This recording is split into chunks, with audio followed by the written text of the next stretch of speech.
Я Беляева Светлана Юстиновна, гражданка Молдавии, бывший директор лицея Гаудиамус. В настоящее время работаю учителем физики в лицее Юлио Хаждеу и в лицее Гаудиамус. Но занимаюсь разными вопросами системы образования.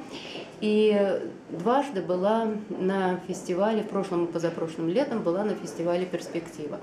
Я хочу сказать, что фестиваль очень полезная, замечательная система, которая была организована и придумана энтузиастами.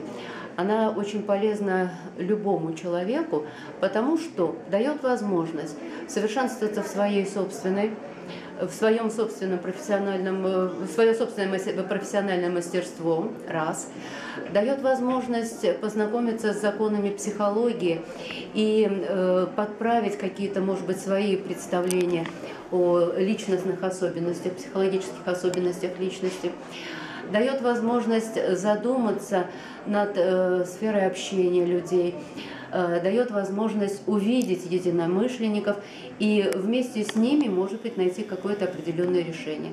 На фестивале «Перспектива», когда я была первый раз, я поймала очень интересную схему интеллектуальных карт.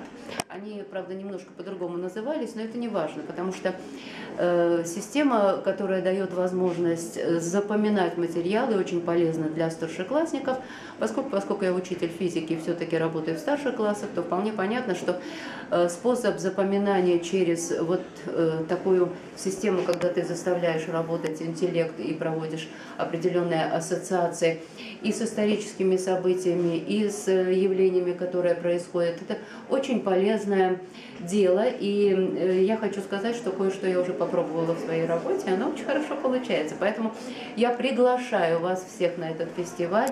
Вы не пожалеете, проучаствовав в этом фестивале, потому что люди, которые там приезжают, просто удивительные по своему отношению к жизни, по своим эмоциям и по своей доброжелательности и открытости.